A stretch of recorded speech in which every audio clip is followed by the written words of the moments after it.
Hello friends, आज हम oscillations and wave का लेक्चर नंबर 4 देखेंगे।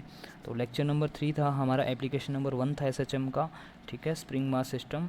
और जो हमारा आज का लेक्चर है उसके अंदर हम दो एप्लीकेशन कवर करेंगे। एप्लीकेशन नंबर 2 जिसमें हम सिंपल पेंडुलम का एसएचएम देखेंगे, और एप्लीकेशन नंबर 3 जिसके अंदर हम फिजिकल पेंडुलम की बात करेंगे। तो सिंपल पेंडुलम के अंदर क्या होता है, एक सिंपल मास एम होता है जिसको हम बोब बोलते हैं, जो एक थ्रेड से, जो मासलेस थ्रेड से इस तरह से हैंग होता है एक पॉइंट के ऊपर। तो और वहाँ मीन पोजीशन से कितना एंगल बना रहा होता है, थीटा एंगल बना रहा होता है, और उस मीन पोजीशन के अलोंग क्या कर रहा होता है, एसएचएम कर रहा होता है। ये चीज़ें हमें पता है, ठीक है। अच्छा, तो जो थीटा स्मॉल होता है, और स्मॉल थीटा पे क्या होता है, हम इस ऑसिलेशंस को क्या करते हैं, नियर अबाउट लीनियर ऑसिलेशन मान लेते हैं, ठीक है। अगर हमारा थीटा स्मॉल होगा तो ये जो ऑसिलेशन होगा नियर अबाउट लीनियर होगा, और ये एसएचएम की कंडीशन को सेटिस्फाई करेगा, है ना। तो एसएचएम की कंडीशन यही है कि जो थीटा होगा वो हमारा क्या होगा, स्मॉल होगा, ठीक है।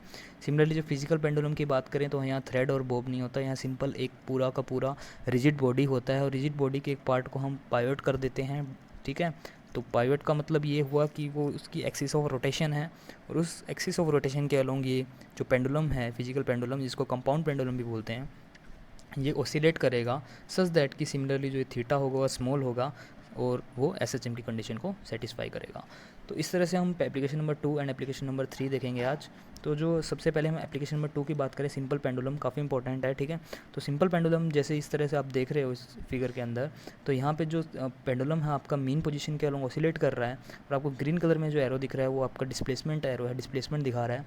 एक्सट्रीम पोजीशन पे जो आपका, जो आपको जो ये ग्रीन कलर से जो एरो दिख रहा है वो आपको एक प्रकार से क्या बता रहा है, वेलोसिटी बता रहा है, सॉरी, ठीक है। तो जो वेलोसिटी है आपका एक्सट्रीम पोजीशन पे जाके जीरो हो जाएगा, और मीन पोजीशन पे मैक्सिमम हो जाएगा, और डायरेक्शन भी बता रहा है वेलोसिटी की, है ना। तो इस तरह से आपका एक जो थीटा बनेगा मीन पोजीशन पे, तो थीटा काफ़ी कम होगा, ठीक है, सच दैट की जो ऑसिलेशन आपको एक प्रकार से लीनियर दिखेगा, है ना।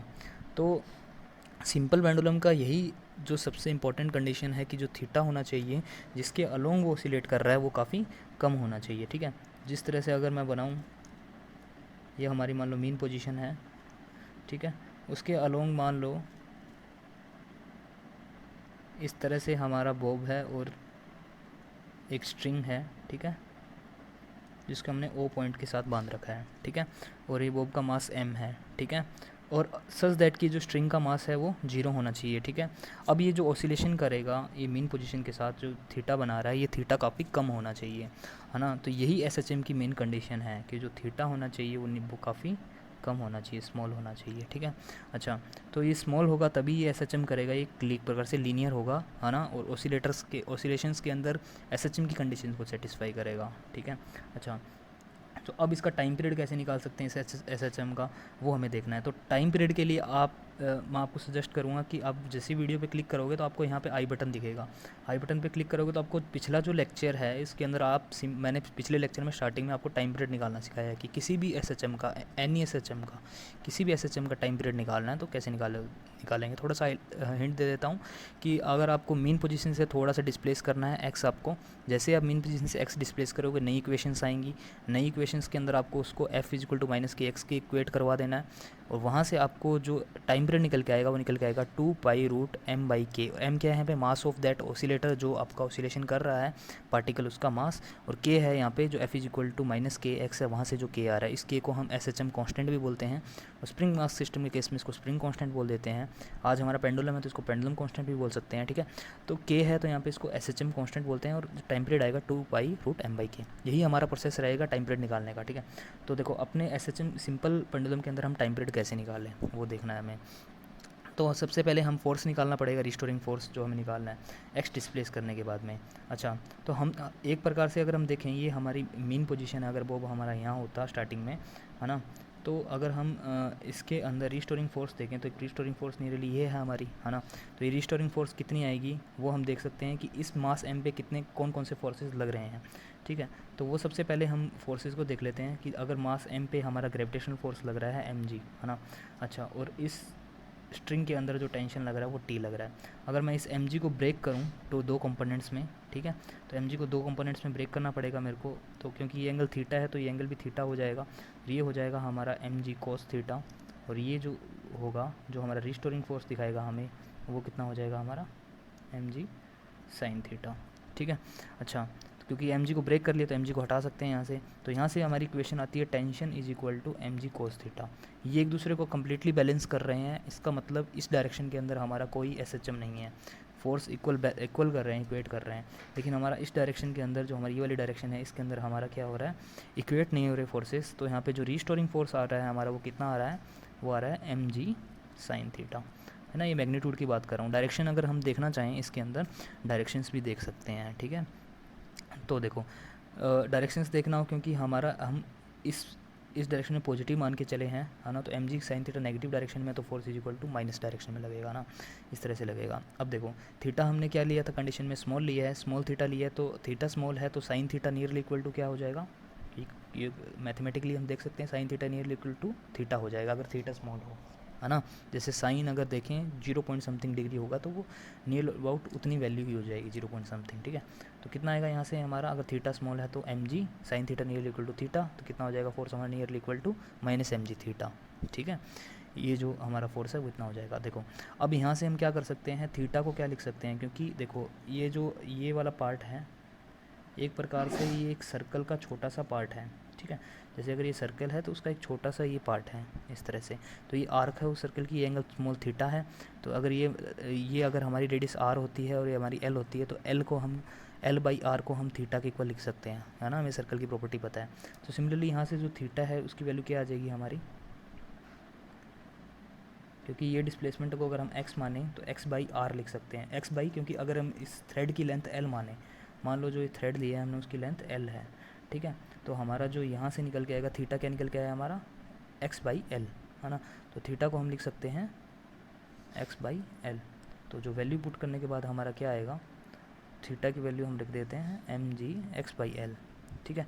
अच्छा तो हमने बोला था फोर्स को किसके साथ कंपेयर करवाना है, एस एच एम निकालने के लिए फोर्स को माइनस के एक्स के साथ कंपेयर करवाना है। तो इन दोनों इक्वेशंस को कंपेयर कराएंगे, इसको और इसको। तो वहाँ से जो के की वैल्यू हमारी निकल के आएगी वो क्या निकल के आएगी, यहाँ से हमारी जो के की वैल्यू निकल के आएगी वो निकल के आएगी एम जी बाई एल, ठीक है। जो हमारी के की वैल्यू निकल के आई है वो निकल के आएगी एम जी बाई एल, यही है हमारा एस एच एम कॉन्स्टेंट, ठीक है। तो यहाँ से एस एच एम कॉन्स्टेंट निकल के आ गया हमारा, ठीक है। तो हमारा जो टाइम पीरियड निकल के आएगा वो क्या निकल के आएगा, देख लेते हैं। Time period is equal to, ठीक है। तो मैं फिर से लिख देता हूँ ये चीज़, जो हमारा के निकल के आया वो निकल के आया हमारा एम जी बाई एल, तो ठीक है हमारा। तो इसलिए टाइम पीरियड कितना निकल जाएगा, टाइम पीरियड हमें पता है कितना होता है 2 पाई रूट एम बाई के। तो वैल्यू पुट करने के बाद कितना आएगा 2 पाई रूट एम, के की वैल्यू पुट कर दो एम जी बाई एल, तो कितना आएगा टाइम पीरियड हमारा finally 2 pi root L upon g. काफ़ी इंपॉर्टेंट फॉर्मूला है ये time period of simple pendulum का, ठीक है। तो सिंपल पेंडुलम का कंडीशन यही होता है कि थीटा क्या होता है, स्मॉल होता है, ठीक है। तो ये अगर उसका जैसे मीन पोजीशन है, ये मास m है, ये लेंथ l है, ठीक है। तो इसका मतलब जो हमारा टाइम पीरियड होगा वो किस पे डिपेंड करेगा, उस पेंडुलम की लेंथ l पे डिपेंड करेगा, और उस पे लगने वाले मास m पे जो ग्रेविटेशन जो एक्सीलरेशन है, ठीक है, उस पे डिपेंड करेगा, ठीक है। तो ग्रेविटेशन एक्सीलरेशन जी पे डिपेंड करेगा और हमारा एल पे डिपेंड करेगा, ठीक है। क्योंकि ये थीटा स्मॉल है, ठीक है। तो ये थीटा स्मॉल है तो हमारा ये फॉर्मूला आता है, ठीक है, एस एच एम का कंडीशन। तो रूट एल बाई जी, और हमारा मास पे डिपेंड कर रहा है, नहीं कर रहा, हमारा मास पे डिपेंड नहीं कर रहा टाइम पीरियड। मास अगर हम चेंज भी कर दें यहाँ पे तो टाइम पीरियड हमारा कांस्टेंट रहेगा। तो हम ये एक्सपेरिमेंट करते भी हैं लैब के अंदर काफ़ी बार कि मास को अगर हम चेंज कर भी दें तो हमारा जो टाइम पीरियड रहेगा वो सेम रहेगा, ठीक है। सच दैट कंडीशन एक ही रहेगी, हमारा जो थीटा रहेगा वो हमेशा ही स्मॉल रहेगा, ठीक है। बस हमें ये चीज़ ध्यान रखना है। तो टाइम पीरियड हमारा इस तरह से रहेगा। तो कोई भी अगर हमारे पास प्रॉब्लम आ जाती है तो हम क्या करेंगे, टाइम पीरियड निकालने के लिए बस यही फॉर्मूला यूज़ कर देंगे। उस प्रॉब्लम के अंदर हम क्या निकालेंगे, जैसे जी है, क्योंकि time period inversely proportional to कितना है, रूट जी, है ना। तो हम क्या करेंगे, वहाँ से कोई भी प्रॉब्लम आएगी वहाँ से जी निकाल के और एल निकाल के, ठीक है, वहाँ से हम टाइम पीरियड निकाल सकते हैं।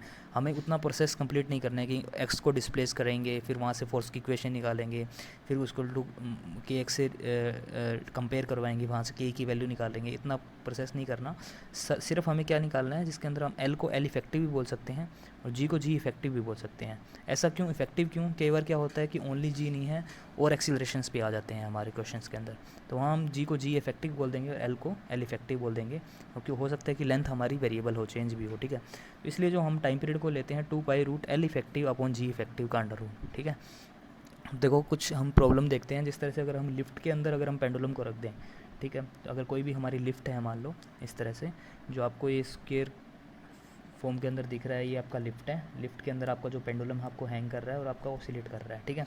तो अगर हम ए एक्सीलरेशन से लिफ्ट को ऊपर की तरफ लेके जाते हैं, ठीक है, जो आपको दिख रहा है प्रॉब्लम में ए एक्सीलरेशन से, तो हमें टाइम पीरियड निकालना है कि यहाँ पे ऑसिलेशन का टाइम पीरियड क्या होगा। इन जनरल हमारा जो टाइम पीरियड निकल के आया था, अगर मैं उसको ए एक्सीलरेशन से ना लिखे जाऊँ तो हमारा 2π√L/g निकल के आया था, ये अभी तक हमारा निकल के आया है। अब क्या टाइम पीरियड निकल के आएगा टी डैश ने, ठीक है, तो वो देखना है हमें, है ना। तो जो थ्रेड है उसकी लेंथ अपने को कितना दे रखा है, जिस पॉइंट से इसको बांध रखा है, ये लेंथ L है और इसका मास है, बॉब का मास M है, ठीक है। अच्छा, इसको ए एक्सीलरेशन से ऊपर लेके गए तो G इफेक्टिव हमारा कितना होगा, क्योंकि पहले हमारा G लग रहा था वो हमारा इस डायरेक्शन में लग रहा था, ठीक है, G लग रहा था इस डायरेक्शन में लग रहा था और इसी डायरेक्शन में हमें G लेना है, ठीक है। तो हमारा G इफेक्टिव एक्सीलरेशन इफेक्टिव क्या होगा ना, जिसको हम बोल रहे हैं G इफेक्टिव बोल रहे हैं, वो कितना होगा। देखो, क्योंकि एक्सीलरेशन लिफ्ट के अंदर ऊपर की साइड में है, कोई पर्सन अंदर बैठा है या कोई भी पर्सन है, क्योंकि पेंडुलम भी एक ऑब्जेक्ट है, तो मान लो यहाँ पे कोई पर्सन है, तो पर्सन अगर इस पेंडुलम को देखें, ठीक है, इस पेंडुलम को देखें तो, या इस पर्सन ऑब्जर्व क्या करेगा अगर ये लिफ्ट ए एक्सीलरेशन से ऊपर जाएगा, तो हमें पता है सीडो फोर्स के कॉन्सेप्ट से, तो सीडो फोर्स क्या लगेगा, नीचे की साइड लगेगा। तो सीडो फोर्स अगर हम लगाएं नीचे की डायरेक्शन के अंदर, तो ये जो सीडो एक्सीलरेशन है वो कितना आएगा, नीचे की साइड में ए एक्सीलरेशन आएगा, क्योंकि जो बाहर वाला एक्सीलरेशन है जस्ट उसको अपोजिट कर देंगे। सीडो एक्सीलरेशन का कॉन्सेप्ट यही है, तो सीडो एक्सीलरेशन नीचे की डायरेक्शन लगेगा, तो जो जी है इफेक्टिव हमारा अब कितना आएगा, जी इफेक्टिव आएगा G+A, ठीक है, ये पता लग गया हमें।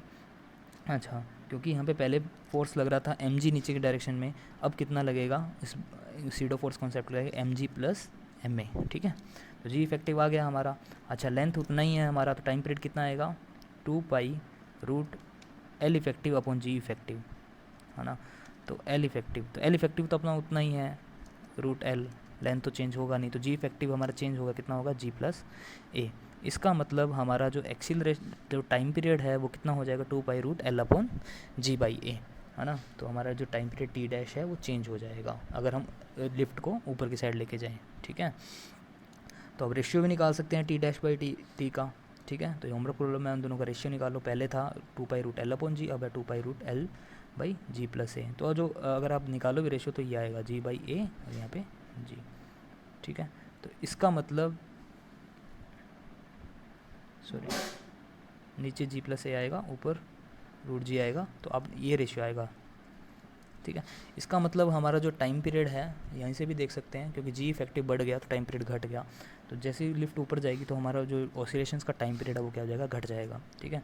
अच्छा, नेक्स्ट प्रॉब्लम में हम क्या करते हैं, इसी लिफ्ट को हम क्या करते हैं, ए एक्सीलरेशन, जो एक्सीलरेशन है लिफ्ट को नीचे की साइड है, मतलब लिफ्ट नीचे की साइड आ रही है, ठीक है। तो अब हमारा जी इफेक्टिव क्या होगा, क्योंकि अब मास जो यहाँ पे ग्रेविटेशन फोर्स जी इधर नीचे लग रहा था, ग्रेविटेशन एक्सीलरेशन, सीडो फोर्स देखेंगे तो ऊपर की साइड में ए लगेगा, ठीक है। तो नेट जी इफेक्टिव हमारा अगर हम देखें नीचे की साइड में, नेट जी इफेक्टिव कितना आएगा, G-A, ठीक है। तो हमारा जो टाइम पीरियड आएगा, क्योंकि लेंथ L चेंज नहीं हो रही, तो कितना आएगा, 2π√L/G-A। तो इसका मतलब टाइम पीरियड नेट हमारा क्या हो जाएगा, क्योंकि नीचे की क्वांटिटी घट गई, तो इसका मतलब टाइम पीरियड हमारा क्या हो जाएगा, बढ़ जाएगा। तो हमारा जितना टाइम पीरियड आया था उससे हमारा जो टाइम पीरियड है टी डैश जिसको बोल रहे हैं, वो हमारा क्या हो जाएगा, बढ़ जाएगा, ठीक है। तो इसका मतलब ऑसिलेशंस का टाइम पीरियड इस केस में जब लिफ्ट नीचे आ रही है एक्सीलरेशन से, क्या हो जाएगा, बढ़ जाएगा। अच्छा, इसके बाद एक इससे ही एक क्रिटिकल केस लेते हैं, जब हमारी जो लिफ्ट है वो मान लो हमारी जी एक्सीलरेशन से नीचे आ रही है, ठीक है। मान लो जी एक्सीलरेशन से हमारे नीचे आ रही है लिफ्ट, तो क्या होगा, तो इस पर जो ग्रेविटेशन एक्सीलरेशन तो हमें पता ही है वो जी लगने वाला है। सीडो एक्सीलरेशन किस साइड लगेगा, ऊपर की डायरेक्शन में, कितना, जी। तो जी इफेक्टिव हमारा कितना लग रहा है अब, तो जी इफेक्टिव है हमारा वो कितना लग रहा है, वो लग रहा है G-G=0। इसका मतलब टाइम पीरियड =2π√L/0। तो अगर डिनोमिनेटर में 0 आ गया तो कितना, नियर अबाउट इन्फिनिट, है ना। तो टाइम पीरियड हमारा इन्फिनिट हो जाएगा। इसका मतलब जो ऑसिलेशंस हैं वो क्या हो जाएंगे, स्टॉप हो जाएंगे, क्योंकि उसका टाइम पीरियड ही नहीं है। टाइम पीरियड इन्फिनिट का मतलब इन्फिनिट टाइम के बाद में वो अपनी एक्सट्रीम पोजीशन से मीन पोजीशन की तरफ आएगा। इसका मतलब इन्फिनिट का मतलब बहुत ज़्यादा टाइम, काफ़ी ज़्यादा टाइम, तो इसका मतलब वो अपनी मीन पोजीशन पे कभी आएगा ही नहीं। इसका मतलब जो पार्टिकल है वो क्या है, स्टॉप हो चुका है। तो इसका मतलब ऑसिलेशंस हैं वो हमारे क्या हो जाएंगे, स्टॉप हो गए। पार्टिकल जहाँ है वहीं रहेगा, ठीक है। इक्विलिब्रियम पोजीशन आ जाएगी, वो हम निकाल भी सकते हैं एनएलएम से, ठीक है, न्यूटन लॉ ऑफ मोशन से। अच्छा, तो इसका मतलब जो ऑसिलेशंस हैं वो हमारे क्या हो जाएंगे, स्टॉप हो जाएंगे, ठीक है। अच्छा, इसके बाद देखते हैं हम ये तो हमारी हुई लिफ्ट की प्रॉब्लम्स। तो लिफ्ट में हमने जो कंक्लूजन निकाला, ठीक है, उसको अगर हम कंक्लूजन की फॉर्म में देखें कि अगर हमारी जो लिफ्ट है ए एक्सीलरेशन से ऊपर जा रही है तो हमारा जो जी इफेक्टिव है वो क्या हो रहा है, बढ़ रहा है। तो जी इफेक्टिव हमारा हो रहा है जी प्लस ए, जी इफेक्टिव अगर हम देखें। और अगर हमारी लिफ्ट ए एक्सीलरेशन से नीचे आ रहे हैं तो जी इफेक्टिव हमारा कितना आ रहा है, जी माइनस ए। अच्छा, जी इफेक्टिव बढ़ जाएगा तो टाइम पीरियड घट जाएगा, जी इफेक्टिव अगर घट जाएगा तो टाइम पीरियड बढ़ जाएगा, है ना। और हमारा जो लिफ्ट है ए एक्सीलरेशन से जी एक्सीलरेशन से नीचे आ रहा है तो इसका मतलब जी इफेक्टिव कितना आ रहा है, 0। इसका मतलब टाइम पीरियड हमारा हो जाएगा इन्फानाइट, मतलब हमारा एक प्रकार से पार्टिकल वहीं पे रह गया, ठीक है। और इस जी और ए इज इक्वल टू जब जी हो जाता है हमारा एक्सीलरेशन नीचे आते हैं, इसी को बोलते हैं हम फ्री फॉल, फ्री फॉल, ठीक है। इसी कॉन्सेप्ट को बोलते हैं हम फ्री फॉल, इस सिचुएशन को फ्री फॉल बोलते हैं जब जी लिफ्ट हमारा जी एक्सीलरेशन से नीचे आएगा। तो इसी को हम वेटलेस भी बोलते हैं। कोई भी क्वांटिटी के अंदर अगर लिफ्ट के अंदर हम वेट मेजर करें डब्ल्यू, तो यहाँ पे जो वेटलेस आएगा, वेट 0 आएगा, है ना, क्योंकि कोई नॉर्मल रिएक्शन नहीं लग रही इसके ऊपर। तो इसी को बोलते हैं वेटलेस, ठीक है, फ्री फॉल कंडीशन। खैर हमें ये नहीं देखना, हमें टाइम पीरियड देखना, वो इन्फानाइट आएगा ना, मैक्सिमम टाइम पीरियड आएगा। तो मैक्सिमम टाइम पीरियड कब आएगा, जब एक्सीलरेशन हमारा कितने जो एक्सीलरेशन होगा नीचे की डायरेक्शन में वो जी के इक्वल हो जाए, ठीक है। और इस कंडीशन में टाइम पीरियड बढ़ जाएगा, इस टाइम कंडीशन में टाइम पीरियड घट जाएगा, ठीक है। अच्छा, इसके बाद में हम जो क्वेश्चन देखते हैं, ठीक है, इसके बाद अगर मान लो ये कार्ट है या कोई गाड़ी है, गाड़ी के अंदर हमारा क्या है, एक कार्ट के जो ए एक्सीलरेशन से मूव कर रही है फॉरवर्ड डायरेक्शन के अंदर, उसके अंदर हम पेंडुलम लगा दिए लेंथ एल और मास एम का। तो हमें बताना है कि ऑसिलेशन का टाइम पीरियड क्या रहेगा। देखो, जो अगर वो मूव करेगी एक डायरेक्शन के अंदर, ठीक है, इस डायरेक्शन के अंदर अगर वो मूव की तो डेफिनेटली एल चेंज होगा, एल चेंज नहीं होगा, ठीक है। और जी देखना है हमें, जी इफेक्टिव चेंज हो रहा है कि नहीं हो रहा। तो जी देखेंगे, अगर मैं ए डायरेक्शन ये है, अंदर कोई पर्सन बैठा है, ठीक है, तो इसको जो मास एम है इसके ऊपर जो सीडो फोर्स लगेगा वो किस डायरेक्शन में लगेगा, क्योंकि ए इस डायरेक्शन में है तो सीडो फोर्स, अगर मास एम देखें, मास एम पे जो सीडो एक्सीलरेशन लगेगा इस डायरेक्शन में लगेगा, है ना। फोर्स कितना होगा, एम में सीडो एक्सीलरेशन लगेगा, ठीक है। तो एक्सीलरेशन सीडो कितना लगा, ए, और फोर्स कितना लगा, एम ए, ठीक है। अच्छा, तो इस मास एम पे नीचे की साइड में ग्रेविटेशनल फोर्स जी लग रहा था, ग्रेविटेशनल एक्सीलरेशन जी लग ही रहा था। तो इसका मतलब जो नेट हमारा जी इफेक्टिव आया, क्योंकि पिछले केसेस में क्या था, एक ही लाइन के अंदर था, लेकिन अब यहाँ क्या है, वेक्टर फॉर्म है, दोनों वेक्टर निकालने पड़ेंगे। तो नेट एक्सीलरेशन हमारा इस डायरेक्शन के अंदर आएगा, ठीक है। इसका मैग्नीट्यूड अगर हम देखें, मैग्नीट्यूड की बात करें तो कितना आएगा, अंडर रूट, क्योंकि ये दोनों 90 डिग्री के अंदर हैं, ठीक है। तो जी स्क्वायर प्लस ए स्क्वायर, क्योंकि मैग्नीट्यूड की बात करनी है, क्योंकि फॉर्मूला में मैग्नीट्यूड ही होता है। तो जी इफेक्टिव कितना आएगा, under root g square plus a square. तो हमारा जो टाइम पीरियड आएगा, ठीक है, तो जो हमारा टाइम पीरियड आएगा वो टाइम पीरियड कितना होता है, 2 pi root l by g effective, e l effective upon g effective, है ना। एल इफेक्टिव तो एल ही है हमारा, तो कितना आएगा, 2 pi root l by g square plus a square का अंडर रूट, ठीक है। तो इसका मतलब ये हुआ, ठीक है, कि जी स्क्वायर प्लस ए स्क्वायर है तो ये डेफिनेटली हमारा क्या होगा, जी square plus a square definitely हमारा क्या होगा, जी से तो ज़्यादा ही होगा, है ना। अंडर रूट अगर हम लगाएं तो जी हमारा क्वांटिटी जी से तो ज़्यादा ही होगा, जी इफेक्टिव हमें से जी से ज़्यादा होगा। तो टाइम पीरियड हमारा क्या हो जाएगा, कम हो जाएगा, अगर हमारा ए एक्सीलरेट से कार्ट आगे मूव कर रहा है, ठीक है। तो हमेशा इसके अंदर जो टाइम पीरियड होगा वो हमारा क्या हो जाएगा, घट जाएगा, मतलब टी डैश है जो हमारा वो क्या हो जाएगा, घट जाएगा। देन कंपेयर टी, जो टी था 2 पाई रूट एल अपॉन जी, ठीक है, उससे घट जाएगा, ठीक है। तो इस तरह से हम दे सकते हैं, अगर एक्सीलरेशन गिवन है और जी हमें 10 पता ही होता है, जी का वैल्यू हम 10 लेके सॉल्व कर सकते हैं, ठीक है। रेशियोज़ पूछें पहले वाले टाइम पीरियड के साथ, अगर वो कार्ट स्टॉप है और कार्ट ए एक्सीलरेशन से मूव कर रहा है तो रेशियोज़ भी निकाल सकते हैं। पहले वाले का 2 pi root L upon g और दूसरे वाले का 2 pi root L upon under root g square plus a square, ठीक है। अच्छा, इसके बाद अगर हम नेक्स्ट प्रॉब्लम देखें तो इसके अंदर हमें क्या है, जो कार्ट है या कार है वो सेम इसी तरह से हमें कंडीशन दे रखी है कि कार्ट के अंदर एक पेंडुलम है, ठीक है। लेकिन अब ये क्या कर रहा है, सर्कुलर रिवॉल्व कर रहा है वेलोसिटी v से, ठीक है। यहाँ पे कोई एक्सीलरेशन नहीं है, ठीक है। अच्छा, अब वेलोसिटी v से मूव कर रहा है तो ये यूनिफॉर्म सर्कुलर मोशन का कॉन्सेप्ट हो गया। और यूनिफॉर्म सर्कुलर मोशन के अंदर हमें पता है, अगर रेडियस r है और वेलोसिटी v से मूव कर रहा है तो इस पर सेंट्रीपिटल फोर्स लगेगा इस डायरेक्शन के अंदर। तो सेंट्रीपिटल फोर्स कितना लगेगा हमारा, वो सेंट्रीपिटल फोर्स लगेगा हमारा m v square upon radius r, ठीक है। तो यहाँ से अगर हम सेंट्रीपिटल एक्सीलरेशन निकालें तो कितना होगा, सेंट्रीपिटल फोर्स डिवाइडेड बाय में मास एम, तो कितना आएगा वो वी स्क्वेयर अपॉन आर, ये सेंट्रीपिटल एक्सीलरेशन है। तो सेंट्रीपिटल एक्सीलरेशन का अगर हम सीडो फोर्स देखें इस पेंडुलम से तो कितना आएगा, जस्ट इसके अपोजिट डायरेक्शन के अंदर, है ना। तो सेंट्रीपिटल फोर्स का जस्ट अपोजिट डायरेक्शन ये वाला, तो ये सीडो फोर्स है। और सीडो फोर्स है तो इसका सीडो एक्सीलरेशन है, तो सीडो एक्सीलरेशन सेम रहेगा हमारा, क्योंकि pseudo force is centripetal force is equal to centrifugal force होगा। तो सीडो फोर्स जो होगा हमारा, जिसको हम सेंट्रीफ्यूगल फोर्स बोल रहे हैं, तो उसका एक्सीलरेशन भी सेम आएगा जो ये है। तो कितना आएगा ये v²/r, ठीक है।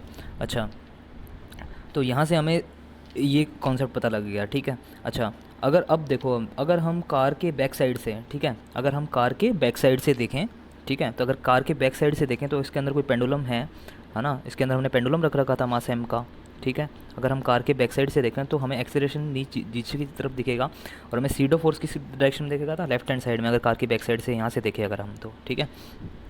तो वो सीडो एक्सीलरेशन हमारा कितना लग रहा था, हमारा लग रहा था v²/r। तो हमारा जो जी इफेक्टिव है वो यहाँ से आप देख सकते हो कितना आएगा जी इफेक्टिव इस डायरेक्शन के अंदर, √g² प्लस v⁴/r²। ये हमारा आया जी इफेक्टिव, ये आ गया जी इफेक्टिव। तो हमारा जो टाइम पीरियड आएगा वो कितना आएगा, 2π√L/g इफेक्टिव। जी इफेक्टिव की वैल्यू यहाँ पर पुट कर देना आप, ठीक है। तो हमारा जो टाइम पीरियड है वो कुछ इस अकॉर्डिंग आ जाएगा। तो हमारा टाइम पीरियड जो नेट हमारा जो t' आया है अभी, वो जो पहले वाला टाइम पीरियड था, अगर हम क्या करते, अगर हम ये सर्कुलर मोशन ही स्ट्रेट लाइन पाथ होता तो हमारा जो टाइम पीरियड आता वो हमारा 2π√L/g आता, उससे कंपेयर भी कर सकते हैं, ठीक है। अच्छा, इसके बाद जो सिंपल पेंडुलम का नेक्स्ट देख लेते हैं, नेक्स्ट प्रॉब्लम देख लेते हैं एक सिंपल पेंडुलम का। अगर कि हमारे पास में सेम कार्ट है या कार है कोई भी, वो किसी इंक्लाइन प्लेन के ऊपर, ठीक है, हमने रख दिया, कोई कार्ट है, मान लो कोई कार्ट है, ठीक है, उसके ये व्हील्स हैं, तो हमने उसको रख दिया इस तरह से। हाँ, ये बोल सकते हैं कि जो ब्लॉक है, ब्लॉक के ऊपर पेंडुलम है, या बोल सकते हैं कार्ट है, इसके अंदर पेंडुलम है, जो ये हमारा सिस्टम है। तो दो टाइप के क्वेश्चन बन सकते हैं, हो सकता है कि ब्लॉक के ऊपर पेंडुलम हो लगा हुआ, जो इस तरह, इस हिसाब से आप देख रहे हो ये पेंडुलम है, ये बॉब है, ठीक है। या फिर आप बोल सकते हो कि ये पेंडुलम नहीं है, ये कार्ट के अंदर पेंडुलम रखा है, जैसे ये कार्ट है, इसके अंदर पेंडुलम रखा है। दोनों कंडीशन में क्या दिया होगा, अगर ब्लॉक है तो ब्लॉक के अंदर जो ये सरफेस है वो फ्रिक्शनलेस दिया होगा, ठीक है। या फिर हमें क्वेश्चन में दे रखा है कि कार्ट है, कार्ट के अंदर जो नीचे व्हील्स हैं, व्हील्स के हैं फ्रिक्शनलेस वाले हैं, ठीक है, फ्रिक्शन नहीं हो रहा है यहाँ पर, ठीक है। अच्छा, तो ये क्या कर रहा है, अगर इसको यहाँ से हमने रेस्ट में छोड़ दिया है ना, वेलोसिटी v=0 पे छोड़ दिया यहाँ से रेस्ट में, तो हमें पता है कि ये ब्लॉक या जो कार्ट है नीचे आने की कोशिश करेगा, है ना। तो नीचे आने की कोशिश करेगा तो जो इस पर जो एक्सीलरेशंस हैं नीचे आने की कोशिश करेगा ये, ठीक है। तो अगर हम देख सकते हैं कि नीचे आएगा, ठीक है, तो मान लो कि ये ए एक्सीलरेशन से नीचे आया, ठीक है, तो ए एक्सीलरेशन हमारा कितना हो जाएगा, ये जो ए एक्सीलरेशन है अगर वो नीचे आएगा, क्योंकि हमें पता है कि कोई भी ये मास m है, मान लो ये टोटल सिस्टम मास m है, ए एक्सीलरेशन से नीचे आ रहा है, तो इस पर ये फोर्स कितना, मान लो ये mg लग रहा है, तो इस डायरेक्शन में कितना लगेगा, क्योंकि ये अगर अल्फ़ा है तो ये भी अल्फ़ा होगा, तो ये कितना लगेगा इस डायरेक्शन के अंदर, इस डायरेक्शन में लगेगा mg sin अल्फ़ा, ये लगेगा, ठीक है। अच्छा, अब हमें देखना है कि जो अंदर इसके अंदर ये बॉब लगा हुआ है, ठीक है, उसके ऊपर देखते हैं कौन कौन सा फोर्सेस लग रहे हैं, क्योंकि बॉब है कुछ इस तरह से है हमारा, ठीक है। अच्छा, इसके ऊपर कौन कौन सा फोर्स है वो देखना है हमें पहले, कौन कौन सा लग रहा है, ठीक है।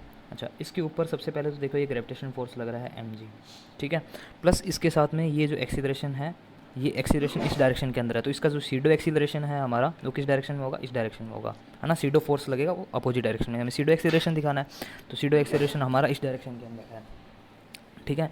तो जो हमारा सीडो फोर्स इस डायरेक्शन में लग रहा है, तो हम एक्सीलरेशन की टर्म्स में लिख लेते हैं इसको, ठीक है। तो यहाँ से m हटा देते हैं, यहाँ से इसको एक्सीलरेशन की टर्म्स में a लिख दिया, सीडो एक्सीलरेशन। और सीडो एक्सीलरेशन हमारा यहाँ से कितना आ रहा है, सीडो एक्सीलरेशन अगर हम यहाँ से निकालें, ठीक है, यहाँ से देखें अगर हम सीडो एक्सीलरेशन, ठीक है, अगर ये आएगा हमारा g sin अल्फ़ा, ठीक है, g sin अल्फ़ा, ये हमारा सीडो फोर्स था, ठीक है। अच्छा, तो ये g sin अल्फ़ा इस डायरेक्शन में आया, और ये g यहाँ पे था, ये जो ये ग्रेविटेशन के कारण है, और ये है ये जो ब्लॉक नीचे आ रहा है ये उसके कारण है, ये दोनों अलग अलग चीज़ें हैं।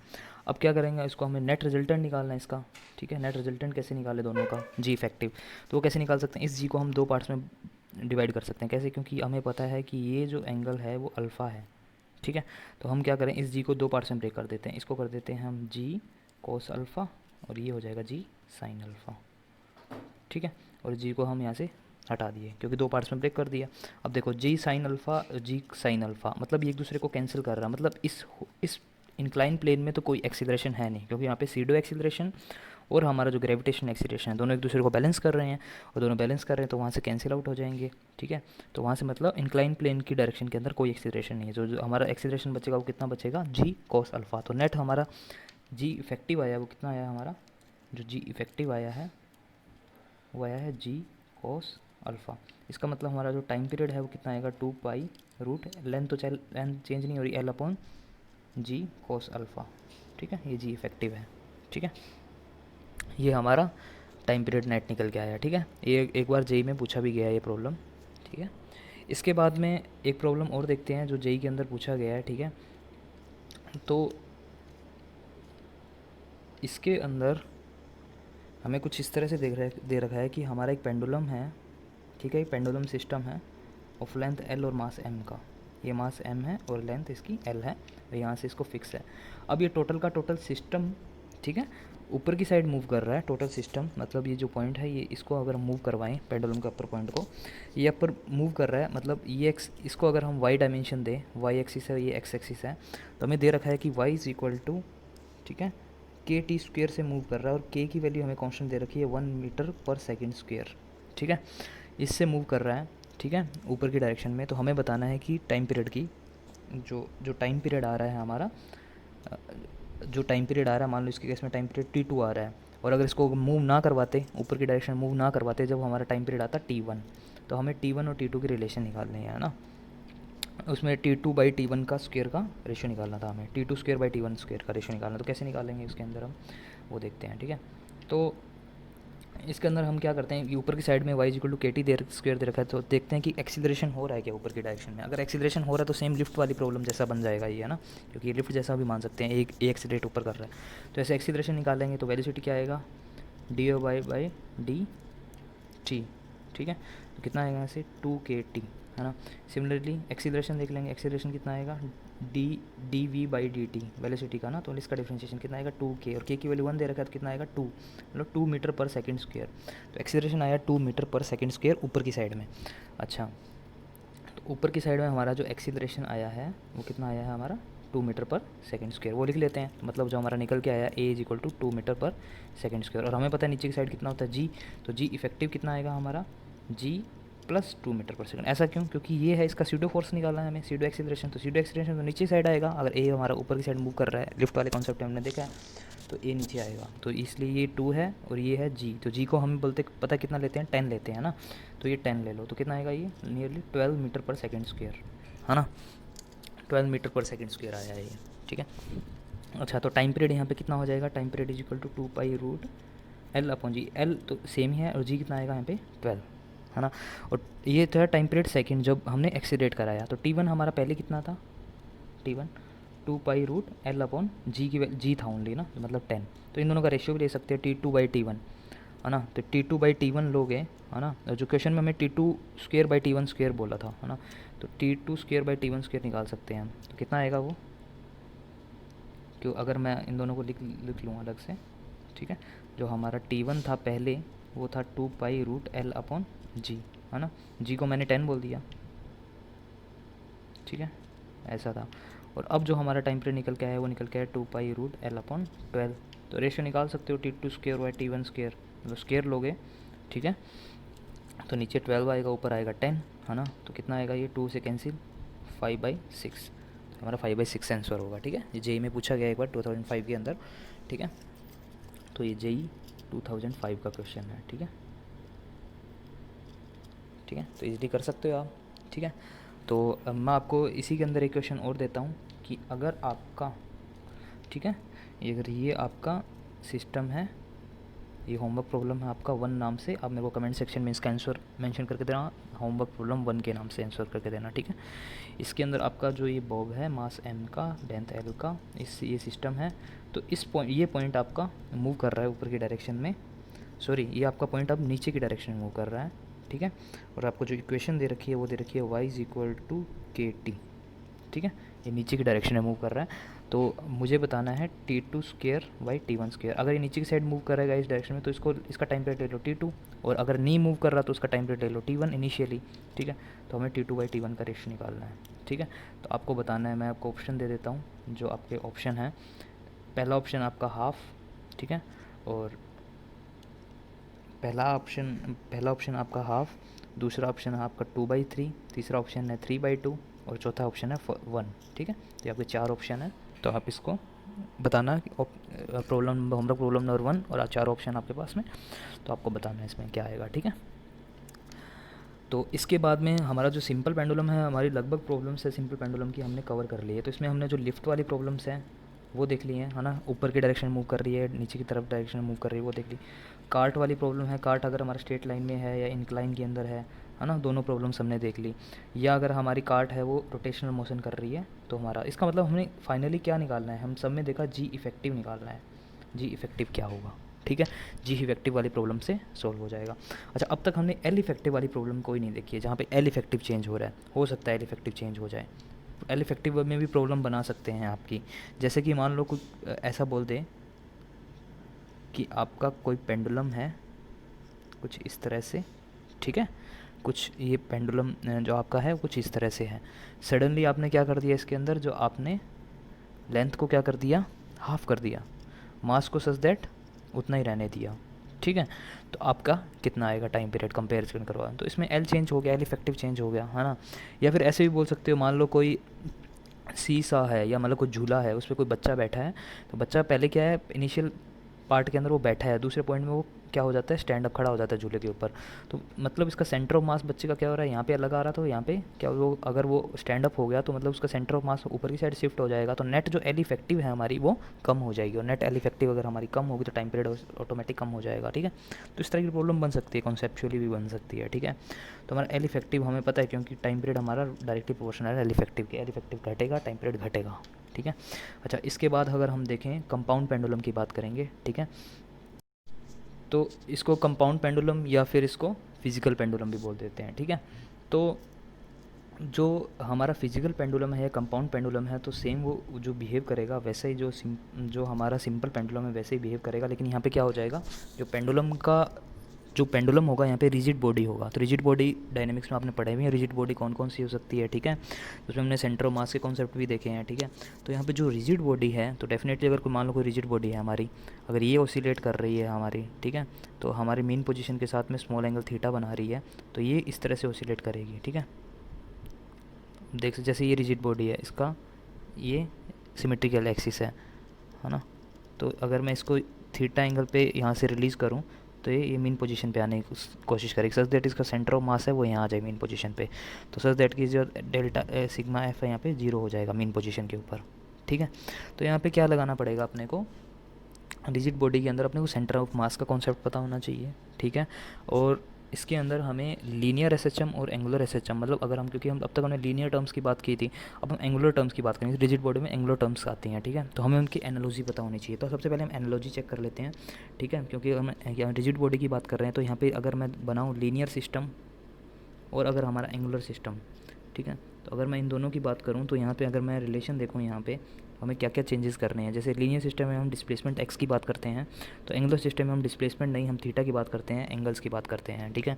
जिस तरह से हमारे एसएचएम की कंडीशन होती है कि ये स्मॉल होना चाहिए, एक्स स्मॉल होना चाहिए, तो सिमिलरली एसएचएम की कंडीशन यहाँ पे क्या हो जानी चाहिए कंपाउंड पेंडुलम केस में, ये थीटा स्मॉल होना चाहिए, ठीक है।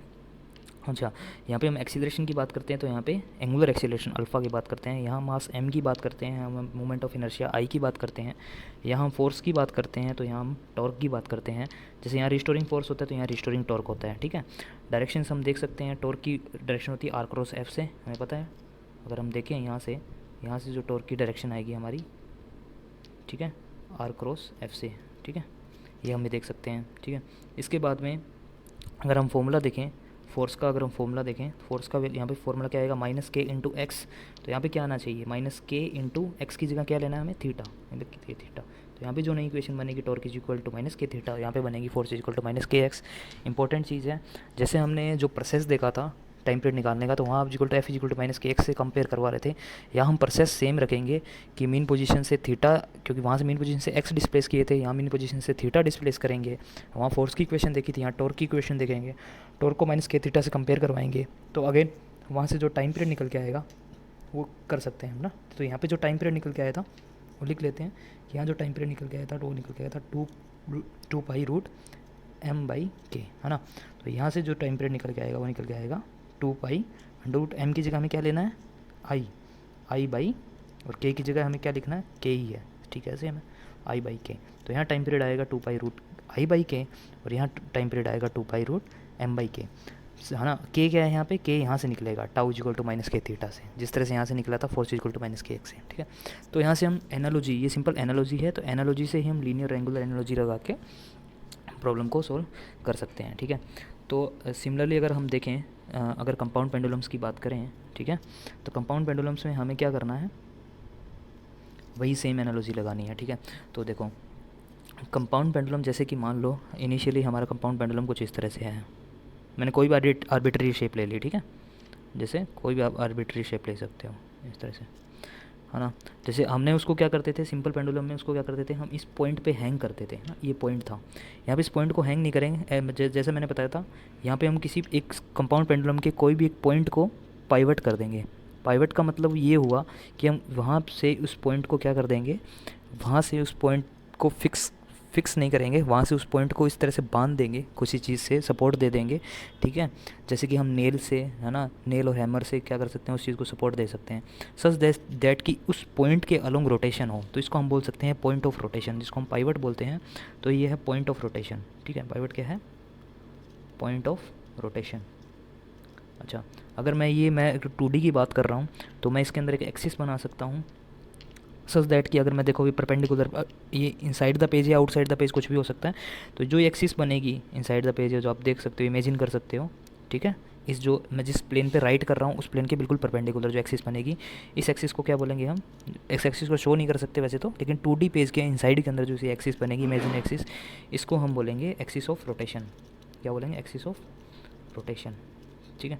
अच्छा, ये इसकी सिमेट्रिकल लाइन है, ठीक है। तो मास, सेंटर ऑफ मास कुछ यहाँ मिलेगा अपने को, सेंटर ऑफ मास हम देख सकते हैं, एक टोटल ऑब्जेक्ट है, रिजिड बॉडी है, उस रिजिड बॉडी का कोई एक सेंटर ऑफ मास होगा, ठीक है। अब हम देखेंगे कि इस ये ऑसिलेट कैसे करेगा, क्योंकि अब देखो इस पाइवट पॉइंट तो फिक्स है, वो चेंज नहीं कर सकते। अच्छा, ये बॉडी मूव कर सकती है, मान लो ये बॉडी मूव करती करती यहाँ आ गई, ठीक है। अच्छा, तो हम देखेंगे कि ये अपनी रेफरेंस पॉइंट से कितना angle, theta angle, such that कि थीटा क्या होना चाहिए, स्मॉल होना चाहिए। ये तो एसएचएम की कंडीशन ही है, थीटा स्मॉल। अच्छा, अब यहाँ से इसको रिलीज़ करेंगे तो यहाँ क्या करेगा, एसएचएम करेगा। तो सिंपल ये एनालॉजी है किसके साथ, सिंपल पेंडुलम के साथ में, इस तरह से ये परफॉर्म होगा, ठीक है। अच्छा, तो हम एक एक क्वांटिटी देखते हैं, यहाँ से हम टाइम पीरियड निकालते हैं सबसे पहले इस फिजिकल पेंडुलम का, ये कंपाउंड पेंडुलम का, सच दैट कि अगर हमें मान लो इस टोटल ऑब्जेक्ट का मास m दे रखा है, ठीक है, और सेंटर ऑफ मास, ठीक है, जो ये सेंटर ऑफ मास है और इससे पाइवट पॉइंट है, पाइवट पॉइंट को O बोल देता हूँ, सेंटर ऑफ मास वाले पॉइंट को मान लो C बोल देता हूँ, ठीक है। तो इन दोनों के बीच की डिस्टेंस को मान लो हम बोल देते हैं स्मॉल l, ठीक है, इसको बोल देते हैं हम स्मॉल l, इफेक्टिव लेंथ या length between centre of mass and pivot point. अच्छा, एक पॉइंट यहाँ पे ध्यान रखना, जो C बोला है मैंने, centre of mass, centre of मास, यहाँ पे कई बार सेंटर ऑफ ग्रेविटी भी आ जाता है। हम जो क्वेश्चंस कर रहे हैं यहाँ पे सेंटर ऑफ मास और सेंटर ऑफ ग्रेविटी एक दूसरे से कॉन्साइड कर रहे हैं, वैसे कॉन्सेप्ट अलग अलग होते हैं, centre of mass, centre of gravity आपने चैप्टर में पढ़ा भी होगा, लेकिन हम जो प्रॉब्लम्स करेंगे उनमें दोनों कॉन्साइड कर रहे हैं, कुछ भी बोल सकते हो, सी को आप centre of mass, C centre of gravity, कुछ भी बोल सकते हो, ठीक है। अच्छा, तो सबसे पहले देखते हैं हम टाइम पीरियड कैसे निकालें। तो टाइम पीरियड का प्रोसेस क्या है, सेम प्रोसेस जैसा हमने फॉलो किया था हर बार जो सिस्टम का फॉलो करते हैं, ठीक है।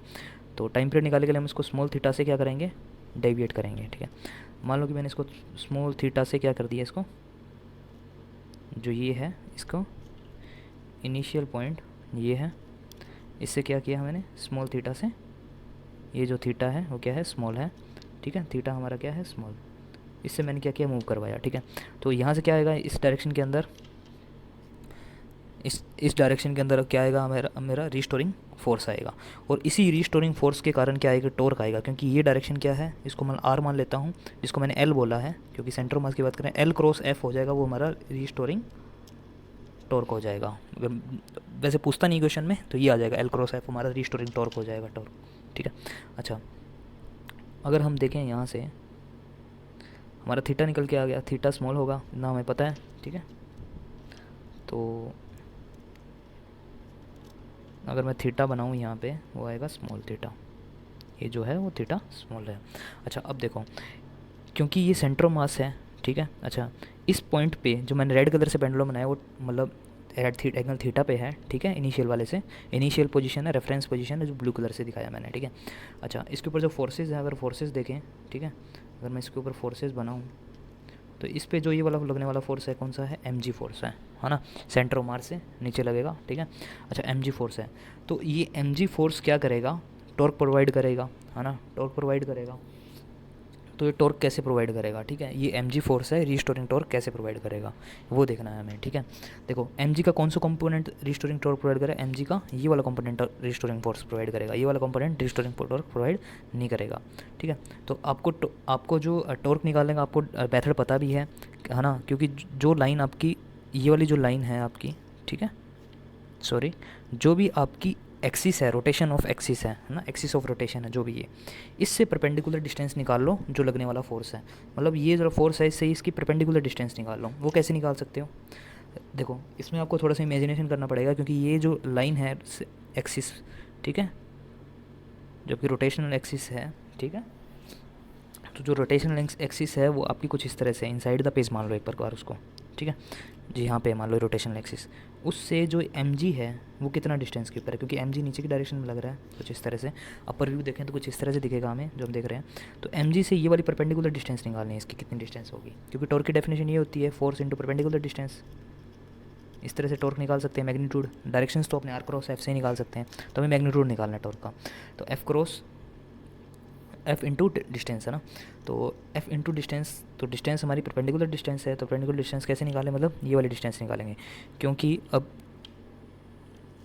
हम ये वाली डिस्टेंस क्यों बोल रहे हैं, क्योंकि अगर हम यहाँ से देखें, क्योंकि हम फोर्स को एक्सटेंड करें, तो फोर्स को एक्सटेंड करें तो ऐसी लाइन आएगी हमारी, और जो हमारी परपेंडिकुलर डिस्टेंस बनेगी कौन सी बनेगी, ये वाली डिस्टेंस बनेगी, ये वाली डिस्टेंस, क्योंकि अगर हम फोर्स को एक्सटेंड करें mg को तो ये आएगा, और mg से परपेंडिकुलर डिस्टेंस क्या है, ये वाली डिस्टेंस है, तो ये वाली डिस्टेंस कितनी आएगी, मतलब ये वाली distance equal to this distance है, ठीक है, और ये कितनी डिस्टेंस आएगी हमारी, क्योंकि हमने जो लिया है ये वाला पॉइंट हमने लिया है वो सेंटर ऑफ मास ये वाला, और ये वाला पॉइंट ऑफ रोटेशन, इन दोनों की डिस्टेंस हमें पता है कितनी है, इन दोनों के बीच की डिस्टेंस जिसको हमने एल लिया है, तो ये एल है, ये एंगल थीटा है, डेफिनेटली ये कितना आ जाएगा हमारा एल साइन थीटा, है ना। हम टॉर्क निकाल सकते हैं, एल साइन थीटा आ गया, तो परपेंडिकुलर डिस्टेंस आ गई एल साइन थीटा, तो टॉर्क आएगा हमारा, फोर्स कितना है हमारा mg, तो mg इंटू परपेंडिकुलर डिस्टेंस कितनी है एल साइन थीटा, है ना। तो इसको फिर से लिख देते हैं, टॉर्क इज इक्वल टू कितना है हमारा mg into L sine theta, है ना। समझ में आ गया होगा कि हमारी इनिशियल पोजीशन ये थी, ठीक है, फाइनल पोजीशन हमारी ये है, ठीक है, फाइनल पोजीशन के ऊपर लगने वाला जो mg था वो ये था, ठीक है, mg को एक्सटेंड करेंगे तो कुछ ऐसा दिखेगा, और ये हमारा पाइवेटेड पॉइंट था या एक्सिस थी, अगर मैं ऊपर से देखूँ ऐसे दिखेगी इनसाइड द पेज या आउटसाइड द पेज जो भी है, इसकी परपेंडिकुलर डिस्टेंस ये है, अगर ये हमारी एल है, ये हमारा थीटा है, तो ये डिस्टेंस कितना आया था हमारा एल साइन थीटा, है ना। तो एल साइन थीटा, और टॉर्क कितना आएगा mg into force into perpendicular distance l sine theta आ गया। अच्छा, क्योंकि थीटा स्मॉल है तो साइन थीटा को क्या लिख सकते हैं, थीटा, है ना। तो यहाँ से कितना आएगा हमारा टॉर्क mg एल थीटा, है ना। अच्छा, अगर हम डायरेक्शंस की बात करें, क्योंकि रीस्टोरिंग टॉर्क है, नेगेटिव साइन आएगा, है ना, क्योंकि अगर थीटा बढ़ेगा तो टॉर्क क्या हो रहेगा हमारा अपोजिट डायरेक्शन के अंदर, थीटा इस डायरेक्शन में, तो टॉर्क हमारा इस डायरेक्शन के अंदर, रोटेशनल इस हिसाब से, है ना, अपोजिट डायरेक्शन में, तो यहाँ पर माइनस भी आएगा, तो टॉर्क हमारा आया माइनस mg एल थीटा। मैंने क्या करवाया था, टॉर्क को किसके साथ कंपेयर करवाना है, माइनस के थीटा के साथ में, है ना। यही प्रोसेस है, एंगुलर जो एनालॉजी लगाई थी हमने, वैसे तो हम लगाते हैं फोर्स इज इक्वल टू, वैसे तो करते हैं force is equal to minus k x के साथ में, लेकिन एंगुलर के अंदर क्या होता है, फोर्स को हम टॉर्क से रिप्लेस कर देंगे और एक्स को थीटा से रिप्लेस कर देंगे, है ना। इसलिए आएगा हमारा torque is equal to minus k theta के साथ में कंपेयर करवाएंगे यहाँ से, तो के क्या निकल के आएगा हमारा mg एल, के हमारा क्या निकल के आएगा यहाँ से mg एल, ठीक है। अच्छा, के निकल के आया mg एल, तो हमारा जो टाइम पीरियड है वो क्या निकल के आएगा, फिर से लिख लेते हैं, जो हमारा के निकल के आया है वो है हमारा mg एल कंपाउंड पेंडुलम्स के लिए, ठीक है। तो हमारा टाइम पीरियड कितना निकल के आएगा, क्योंकि हमने रोटेशनल एनालॉजी में बताया टाइम पीरियड कितना होता है 2 pi under root I upon k बताया था, m रिप्लेस होता है आई से, अच्छा ना, ध्यान रखना आई होगा यहाँ पे सेंटर मोमेंट ऑफ इनर्शिया, है ना। अच्छा, तो कितना आएगा 2 पाई रूट आई, कितना है हमारा आई ही है, और के हमारा कितना है mg एल, क्योंकि आई हमारा इन जनरल कोई भी ऑब्जेक्ट है तो इसके लिए हम आई ही मानेंगे उसको, ठीक है। अच्छा, ध्यान रखना ये आई क्या चीज़ है, अब जो हमारा फाइनल जो हमारा टाइम पीरियड आया है कितना है 2 pi root I upon mg l, काफ़ी इंपॉर्टेंट फॉर्मूला है ये, और ये याद ही रखना क्योंकि डायरेक्ट क्वेश्चंस बनेंगे इसके ऊपर। अब यहाँ पे 2-3 चीज़ें आपको ध्यान देनी है। आई यहाँ पे क्या है, आई है आपका सेंटर ऑफ मास, है ना, अबाउट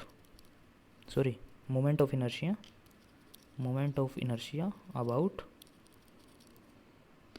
किसके अबाउट, एक्सिस ऑफ रोटेशन, ठीक है, axis of rotation, axis of rotation के अबाउट आपको मोमेंट ऑफ इनर्शिया निकालना पड़ेगा आपको, ठीक है। इसके लिए आपको पैरेलल एक्सिस थ्योरम्स भी यूज़ करनी पड़ेगी, तो आपको होप कि ये पैरेलल एक्सिस थ्योरम आती होगी, ठीक है। तो मोमेंट ऑफ इनर्शिया आपको एक्सिस ऑफ रोटेशन के लोग निकालनी है। और एल यहाँ पे ध्यान रखना, जो एल आपने लिया है ये एल इफेक्टिव है। एल इफेक्टिव का मतलब यहाँ पे आपका एक्सिस ऑफ रोटेशन से, axis of rotation and centre of मास के बीच का या सेंटर ऑफ ग्रेविटी के बीच का डिस्टेंस है एल, ये ध्यान रखना। ये दोनों पॉइंट इंपॉर्टेंट है इस फॉर्मूले के अंदर। जो ये फॉर्मूला है आपका T is equal to 2π√I/mgl, ये ध्यान रखना। यहाँ पे I होगा आपका moment of inertia along axis of rotation, ठीक है। और जो आपका L होगा वो L इफेक्टिव होगा, डिस्टेंस बिटवीन किस किस के बीच में distance, axis of rotation and जो पाइवेटेड पॉइंट है आपका, है ना, पाइवेटेड पॉइंट, पाइवेटेड पॉइंट या पाइवेटेड पॉइंट भी बोल सकते हो, या बोल सकते हो axis of, sorry, distance between axis of rotation, या जिसको हमने पाइवेटेड पॉइंट बोला है, एक्सिस ऑफ रोटेशन को ही हम पाइवेटेड पॉइंट बोलेंगे, ठीक है, जिसको हमने O से डिनोट किया है, ठीक है। अच्छा, to the centre of mass या सेंटर ऑफ ग्रेविटी, जिसको हमने C से डिनोट किया, मतलब OC डिस्टेंस, जो हमने पेंडुलम बनाया उसकी OC डिस्टेंस को हम L देंगे, ठीक है। इससे ही हम प्रॉब्लम्स को सॉल्व करेंगे। जैसे यदि हम प्रॉब्लम देखें तो रिजिड बॉडी के अंदर हम सबसे पहले एग्जांपल लेते हैं एक रोड का, ठीक है। हमें क्वेश्चन में गिवन है ये रोड है मास M की और लेंथ कैपिटल L की, ठीक है। इसको हमने पाइवट कर दिया इस पॉइंट के ऊपर, मैं क्रॉस से डिनोट कर रहा हूँ, मतलब ये जो एक्सिस है, एक्सिस ऑफ रोटेशन है, यही हमारी क्या है, एक्सिस ऑफ रोटेशन, है ना, ये है। अच्छा, तो हमें निकालना है टाइम पीरियड, निकालना है इसका, ठीक है। तो हमें टाइम पीरियड क्या होगा इस ऑसिलेशन का, अगर इस पॉइंट से हमें इसको पाइवट कर दिया तो कैसे निकालोगे, सिंपल है। जो हमें फॉर्मूला था अभी, क्या बना था हमारा फॉर्मूला, 2π/I/mgl, यही तो है, ठीक है। अच्छा, तो यहाँ पे जो हमारा I है वो क्या है, moment of inertia about axis of rotation, इसके अबाउट एक्सिस ऑफ रोटेशन के अबाउट मोमेंट ऑफ इनर्शिया है। और L हमारा क्या है, L इफेक्टिव, मतलब distance between centre of mass and axis of rotation, ठीक है। तो सेंटर ऑफ मास हमारा कुछ ये होगा, जिसको मैं C से डिनोट करता हूँ, एक्सिस ऑफ रोटेशन को O से डिनोट करता हूँ, तो OC डिस्टेंस क्या हमारा L। तो OC डिस्टेंस कितना होगा, अगर कैपिटल L इसकी टोटल लेंथ है तो OC डिस्टेंस कितना होगा, L/2, क्योंकि सेंटर ऑफ मास तो हाफ रोड पे होगा ना, तो L को क्या लिख सकता हूँ मैं, L/2। ये तो आ गया हमारा, एक पॉइंट क्लियर हो गया। L निकल गया हमारा। I कैसे निकालेंगे, I निकालना है centre of axis of rotation के अलोंग मोमेंट ऑफ इनर्शिया, तो क्या निकालेंगे, पैरेलल एक्सिस थ्योरम लगाएंगे। पैरेलल एक्सिस थ्योरम क्या बोलती है, अगर हम इसके अलोंग, हमें सेंटर ऑफ मास के अलोंग अगर हमें पता है मोमेंट ऑफ इनर्शिया, तो एक्सिस ऑफ रोटेशन के अलोंग निकालना है। तो एक्सिस ऑफ रोटेशन के अलोंग मान लेते हैं मोमेंट ऑफ इनर्शिया I0 है, तो I0 इज इक्वल टू, या IO इज इक्वल टू जो भी सेंटर ऑफ मास के अलोंग मोमेंट ऑफ इनर्शिया है प्लस इन दोनों के बीच की डिस्टेंस D, ठीक है, वो कितना हो जाएगा, M मास रोड का इंटू D², ये होता है ना, हमें पता है। तो IC की वैल्यू कितनी आएगी हमारी, सेंटर ऑफ मास के अलोंग आपको पता होना चाहिए, mL²/12 होती है, और MD² लगाना है। तो D की वैल्यू कितनी है आपकी, कैपिटल L/2, तो ये कैपिटल L/2 का होल स्क्वायर। तो इसको सोल्व करोगे तो आपका कितना आएगा, mL²/3/4, ये आएगा आपका, ठीक है, क्योंकि ये हो जाएगा आपका L²/4, ठीक है। तो आपका आएगा, सॉरी, 4mL²/12, ये आएगा। तो इसको काटोगे तो आपका आएगा mL²/3, जो आपका जो फाइनल आया है यहाँ से वो आया आपका mL²/3। तो आपका जो, मैं फिर से लिख देता हूँ इसको, जो I0 की वैल्यू आपकी आई है, ठीक है, एक्सिस ऑफ रोटेशन के अलोंग जो आपका आया है मोमेंट ऑफ इनर्शिया, वही हमें निकालना था, जिसको मैं I0 बोल रहा हूँ या I बोल दो, ठीक है। वो कितना आ रहा है आपका, mL²/3 हमने निकाल लिया पैरेलल एक्सिस थ्योरम से। अच्छा, L इफेक्टिव अपना निकाल लिया, कितना आ रहा है, L/2। तो सीधा हमें क्या निकालना है, टाइम पीरियड निकालना है, सिंपल सा है। Time period is equal to 2π/I/mgl। तो टाइम पीरियड कितना आएगा, 2π, I क्या है, moment of inertia long axis of rotation, कितना आ रहा है वो, mL²/3। अच्छा, इंटू नीचे आएगा M into G into L effective. L effective कितनी आती है, कैपिटल L/2, है ना। L इफेक्टिव क्या है, सेंटर ऑफ मास से एक्सिस ऑफ रोटेशन की डिस्टेंस, है ना, सेंटर ऑफ मास से सेंटर ऑफ ग्रेविटी से, ठीक है। तो ये कितना आएगा हमारा आंसर, M से M कैंसिल, तो कितना आएगा, 2π√2/3 L/g, ये टाइम पीरियड आया, ठीक है। चलो ये काफ़ी ईजी था। सेकंड प्रॉब्लम देख लेते हैं इसके अंदर ही, इसी के अंदर हम सेकंड प्रॉब्लम देखते हैं। वीडियो को पॉज करके आप इसको सॉल्व करने की कोशिश करना। अगेन हमें मास m और l की रोड दे रखी है टोटल, और अब हमें जो पाइवट पॉइंट है, अगर मान लो ये सेंटर है हमारा, पाइवट पॉइंट हमारा यहाँ पे है, पाइवट पॉइंट हमारा सेंटर से ये l/4 डिस्टेंस के ऊपर है, l/4 डिस्टेंस के ऊपर। तो अभी बताना है हमें, ये सेंटर ऑफ मास है, इसको मैं C लिख देता हूँ, पाइवट पॉइंट को O है। अब हमें बताना है इसका टाइम पीरियड कितना आएगा, ठीक है। तो ये वीडियो को पॉज करके आप इसको सोल्व करो, ठीक है। चलो मैं इसका सॉल्यूशन बताता हूँ, है ना। तो आपको क्या निकालना है, 2π√I/ml ठीक है, ये निकालना आपको। तो आई निकालना आपको एक्सिस ऑफ रोटेशन के अलोंग। तो एक्सिस ऑफ रोटेशन के अलोंग आई कैसे निकालोगे, I/O वो आएगा I along centre of mass plus इन दोनों के बीच की डिस्टेंस md², है ना, d है अगर तो, हाँ। तो कितना आएगा, IC कितना है हमारा सेंटर ऑफ मास के अलोंग, तो सेम है ml²/12, है ना। तो md² लगाना है, md कितना है l/4 है ना, ये वाली डिस्टेंस, ठीक है। तो कितना आएगा यहाँ से, ये कितना हो जाएगा ml²/16, और ये यहाँ पर कितना आएगा ml²/12। LCM लेके इसको अगर आप सोल्व करोगे टोटल, तो ये आपका आएगा 7/48, ठीक है, ml²।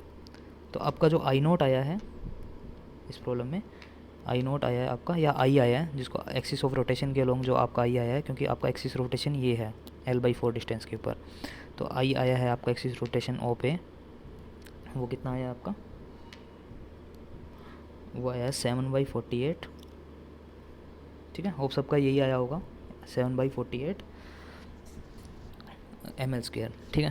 तो आपका जो टाइम पीरियड आएगा वो कितना आएगा फिर, 2π√I, आई की वैल्यू कितनी है 7/48 ml²/mgl, m into g into l effective. L effective अब कितनी है हमारी, सेंटर ऑफ मास और एक्सिस ऑफ रोटेशन के बीच की डिस्टेंस l/4, तो l/4, तो 4 ऊपर चला जाएगा, 4 48 पे 12 पे जाएगा, तो √ आएगा 7/12, m से m कैंसिल हो जाएगा, तो ये आएगा l/g, ठीक है। l से एक ये l कैंसिल हो जाएगा, तो ये आएगा √7/12 lg, ठीक है। यहाँ पे 2π, ये आपका टाइम पीरियड आएगा, ठीक है। होप सबका यही आया होगा, ठीक है, 2π√7/12 l/g। तो आप यहाँ देख रहे हो कि पहले जो टाइम पीरियड आया था वो कितना आया था हमारा 2/3, और ये हमारा √7/12 l/g। तो अगर आप कंपेयर करोगे इसको, तो ये टाइम पीरियड आपका पहले से घट गया, ठीक है, कम हो। अच्छा, इसके बाद एक प्रॉब्लम और देखते हैं। इसके अंदर आपको ये बोला कि अगर आप पाइवेटेड पॉइंट है आपका सेंटर ऑफ मास के ऊपर ही है, पाइवेटेड पॉइंट और सेंटर ऑफ मास आपका सेम है OC, तो आपका टाइम पीरियड कितना आएगा। तो सिंपल की बात है, एल इफेक्टिव कितना हो जाएगा यहाँ पे, एल इफेक्टिव हो जाएगा 0, ये देखो आप, तो 0 हो जाएगा। तो टाइम पीरियड में पुट करोगे √ मतलब 2π √ है ना, √ आपका आएगा I/mgl, और एल इफेक्टिव में आप 0 पुट करोगे, तो ये टाइम पीरियड कितना आएगा, अगर डिनोमिनेटर में 0 है तो कितना आएगा, इन्फानाइट। इसका मतलब ये हुआ, अगर आपने सेंटर ऑफ मास पे कोई चीज़ को पाइवट कर दिया रिजिड बॉडी के, तो वहाँ पे जो आपका टाइम पीरियड कितना आएगा, हमेशा इन्फानाइट टाइम पीरियड आएगा। मतलब वो बॉडी, अगर SHM देखना चाहोगे तो वो बॉडी इन्फानाइट टाइम, मतलब स्टेशनरी, ठीक है। जिस बॉडी को अगर आपको घुमा के यहाँ रख दिया, जैसे मान लो इस रोड को आपने यहाँ पे ले आए, तो ये ऐसा का ऐसा ही रहेगा, मतलब इसको वापस आने में टाइम पीरियड इन्फानाइट टाइम लगेगा, और इन्फानाइट टाइम का मतलब आएगा ही नहीं कभी। मतलब अगर बॉडी को आपने ऐसे कर दिया सेंटर ऑफ मास से, तो ऐसे का ऐसा ही रहेगा, ठीक है, क्योंकि आपने सेंटर ऑफ मास से रोटेट किया है। सेंटर ऑफ मास पे अगर आप पाइवेटेड पॉइंट है तो आपका ऑसिलेशन नहीं होगा, SHM नहीं होगा, ठीक है। अच्छा, इसके बाद में ये इंपॉर्टेंट पॉइंट है, तो अगर आपने यहाँ पे 2-3 चीज़ें नोट की होगी। अगर मैं इस पॉइंट पे लाया, तो इस पॉइंट पे अगर मैंने डेपाइवेट किया, तो मेरा जो आया 2π√, अभी मैंने 3 क्वेश्चन देखे हैं, तीनों का मैं समराइज़ कर रहा हूँ, l/g, l इसकी टोटल रोड की लेंथ l है, ये आया, ठीक है। अगर मैंने इस पॉइंट पे पाइवेट किया जो यहाँ से l/4 डिस्टेंस के ऊपर है, तो मेरा आया 2π √ 7/12, ठीक है, मेरा है 7/12 l/g, ठीक है, ये आया, ठीक है। अच्छा, इसके बाद में अगर आपने सेंटर मास पे पाइवेट किया, तो आपका टाइम पीरियड आया इन्फानाइट। तो इसका मतलब यहाँ से यहाँ गए तो टाइम पीरियड घटा, और यहाँ से यहाँ गए तो टाइम पीरियड बढ़ा, है ना। तो बीच में एक ऐसा पॉइंट भी आएगा, मतलब अगर आप तीनों पॉइंट को देखो, यहाँ से डिस्टेंस, तो ये 0 डिस्टेंस है, ये आपकी यहाँ से L/4 डिस्टेंस है और ये L/2 डिस्टेंस है। तो यहाँ तो आपका इन्फानाइट आया, यहाँ पे आपका ये पॉइंट आया और यहाँ पे टाइम पीरियड और ज़्यादा हो गया। यहाँ ज़्यादा आया टाइम पीरियड, यहाँ काफ़ी ज़्यादा आया और यहाँ इन दोनों की इंटरमीडिएट रेंज है। तो मतलब एक रेंज यहाँ और यहाँ कहीं लाई करेगा जहाँ पे टाइम पीरियड आपका क्या आएगा, मिनिमम टाइम पीरियड आएगा, है ना, मिनिमम, क्योंकि ये आपका मैक्सिमम आ रहा है, इन्फानाइट टाइम पीरियड आ रहा है, ठीक है। यहाँ पे L/2 आ रहा है, L/4 आ रहा है, ठीक है। तो मतलब एक मिनिमम टाइम पीरियड वाली कंडीशंस भी आएगी आपके बीच में। पॉइंट एक ऐसा आएगा जहाँ मिनिमम टाइम पीरियड होगा, तो आपको वो पॉइंट निकालना है। मतलब आपको अगर क्वेश्चंस के अंदर दे दें तो अगर इसका मास m और l है, ठीक है, तो इस पॉइंट से आपको ये डिस्टेंस निकालनी है, x डिस्टेंस, जिसके ऊपर क्या हो जाए, इसका टाइम पीरियड क्या हो जाए, ऑसिलेशन का मिनिमम हो जाए, ठीक है। तो किस तरह से निकाल सकते हो, मान लो इस पॉइंट को आपने क्या करा, पाइवट किया ना, इस पॉइंट पे आपको पाइवट करने पे आपको टाइम पीरियड मिनिमम आ जाएगा ना। तो ये x डिस्टेंस है, इसका मतलब जो आपकी L इफेक्टिव आएगी, L इफेक्टिव, तो यहाँ से पता लगी x आ रही है अपनी, ठीक है। तो अपना जो moment of inertia along axis of rotation यहाँ पे कितना आएगा हम निकाल सकते हैं, है ना। वो कितना आएगा, सेंटर ऑफ मास पे कितना है, mL²/12 प्लस md², और d यहाँ पे x है, कितना आएगा mx², है ना, ये आएगा। तो हमारा जो टाइम पीरियड आएगा वो कितना आएगा, 2π√I की वैल्यू ये है I अपॉन, ठीक है, m into g into L, इतना है x, ये वैल्यू यहाँ पुट करेंगे, ठीक है। अच्छा, तो टाइम पीरियड को मिनिमम करना है, तो टाइम पीरियड को मिनिमम करने के लिए हम क्या करेंगे, जो ये वाली क्वांटिटी है इसको मिनिमम कर देंगे। इसको मिनिमम करने के लिए क्या करेंगे हम, जो ये भी क्वांटिटी है उसको मान लो m है टोटल क्वांटिटी, या g मान लो, कैपिटल G, तो हम क्या करेंगे, dg/dx को क्या कर देंगे, 0 करेंगे, और वहाँ से x की वैल्यू आएगी। जो भी x की वैल्यू आई वो मुझे आपको कमेंट सेक्शन में प्रॉब्लम नंबर 2 से मेंशन करके देना कि x की किस वैल्यू के ऊपर टाइम पीरियड क्या आएगा, मिनिमम आएगा, है ना। क्योंकि dg/dx पे 2 वैल्यूज़ आ सकती है, ये तो मैक्सिमम वैल्यू या मिनिमम वैल्यू। तो मैक्सिमम टाइम पीरियड तो हमें पता है कितना आएगा, मैक्सिमम तो इन्फानाइट आएगा, मिनिमम हमारा यहाँ से निकल जाएगा, x की वैल्यू, उस वैल्यू पे मिनिमम टाइम पीरियड निकल जाएगा, है ना। तो हमारा सेटिस्फाई हो रहा है, ठीक है। तो इसका मतलब यहाँ पे जैसे जैसे इधर आए तो मिनिमम होता होता, ठीक है, यहाँ से मैक्सिमम था, एक वैल्यू थी, उससे यहाँ से ज़्यादा हुआ, इस पॉइंट पे कुछ आएगा, मिनिमम वैल्यू आएगी, फिर बढ़े तो यहाँ इन्फानाइट हुआ, ठीक है। तो इस हिसाब से वेरिएशन आएगा हमारा अलग अलग पॉइंट्स पे। इसके बाद में अगर हम सेकेंड रिजिड बॉडी देखें जिसके कॉरस्पॉन्डिंग हम प्रॉब्लम करें, ठीक है। अब हमारा एक डिस्क है, मास m का और रेडियस r का, मास m का और रेडियस r का डिस्क है, ठीक है। तो अब हमें क्या निकालना है, अब हमें क्या दे रखा है, इसका सेंटर मास तो ये है, इस पॉइंट पे पाइवट कर दिया, मतलब बिल्कुल ऊपर वाले पॉइंट पे पाइवट कर दिया, है ना। तो अब हमें टाइम पीरियड निकालना है, ठीक है। तो सबसे पहले एक एज्यूम करते हैं हम, एक मिडल वाले पॉइंट पे पाइवट कर दिया, मान लो इस पॉइंट पे, जो यहाँ से r/2 डिस्टेंस के ऊपर है, r/2 डिस्टेंस के ऊपर है, ठीक है। क्योंकि ये टोटल डिस्टेंस कितनी होगी, ये r होगी, रेडियस, तो ये r रेडियस के हाफ डिस्टेंस के ऊपर है पाइवट पॉइंट, हमें टाइम पीरियड निकालना है, ठीक है। नेक्स्ट प्रॉब्लम में, होमवर्क प्रॉब्लम में आप क्या करना, इस यहाँ पे पाइवट कर देना, जब आपके जो ये r हो जाएगा, r डिस्टेंस पे पाइवट हो जाएगा, तब आपको मोमेंट ऑफ इनर्शिया निकालना है, सॉरी आपको टाइम पीरियड निकालना है, ठीक है। तो पहली प्रॉब्लम मैं सोल्व कर देता हूँ, दूसरी आप होमवर्क प्रॉब्लम थर्ड के नाम से खुद सोल्व करना, ठीक है। तो इसमें हमें जो मेनली है, L इफेक्टिव कितना आ जाएगा, ये वाला डिस्टेंस कितना है L इफेक्टिव हमारा, L तो हम डायरेक्ट बोल सकते हैं r/2 आएगा। अच्छा, मोमेंट ऑफ इनर्शिया इसके अलोंग निकालना है, एक्सिस ऑफ रोटेशन के अलोंग, तो कितना आएगा हमारा, क्योंकि सेंटर पे कितना होता है, डिस्क के सेंटर पे देखो, तो मोमेंट ऑफ इनर्शिया अलोंग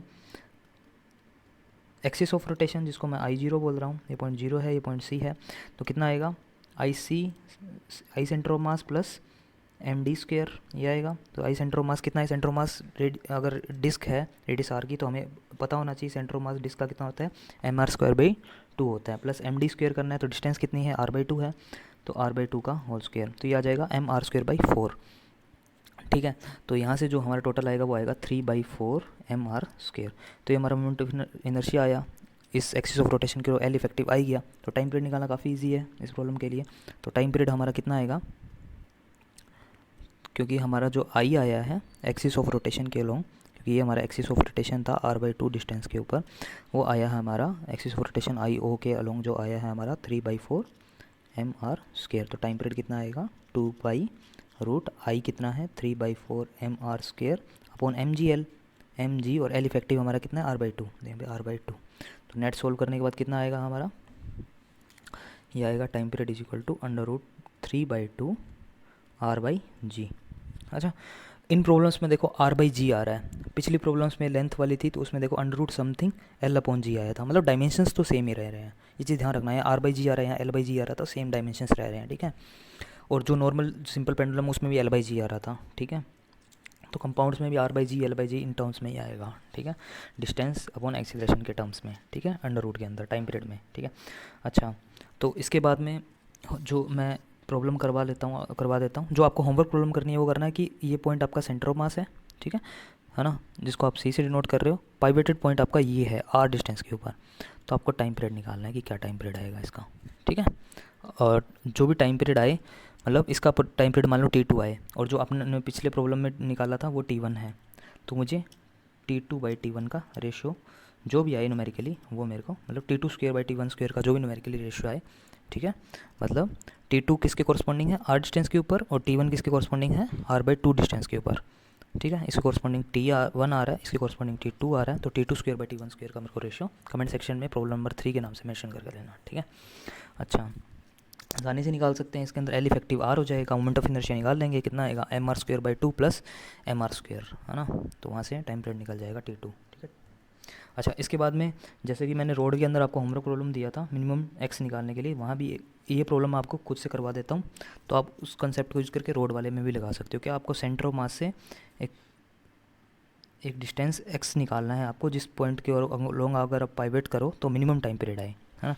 तो अगर आपका ये एक्स डिस्टेंस के ऊपर, अगर आपका सेंटर ऑफ मास सी है, पॉइंट ओ है, तो आपको एक्स डिस्टेंस के ऊपर पॉइंट निकालना है जिस पॉइंट पे पाइवेट करने पर मिनिमम टाइम पीरियड आए। तो कैसे निकालोगे, तो यहाँ पे टाइम पीरियड कितना आएगा, 2 पाई आई कितना आएगा यहाँ पे, आई देख लो आप एक्सिस ऑफ रोटेशन के अलोंग कितना आएगा, क्योंकि सेंटर पे कितना है इसके mr²/2 प्लस mx², है ना, md² का होता है, d = x है तो md² या mx², है ना, तो आप इसको mx² कर दो डिवाइडेड बाई में, ठीक है, डिवाइडेड बाई में mgl, m into g into l effective, l effective कितना है x, है ना। तो टाइम पीरियड अपने को मिनिमम करना है, मैक्सिमम टाइम पीरियड कितना आएगा।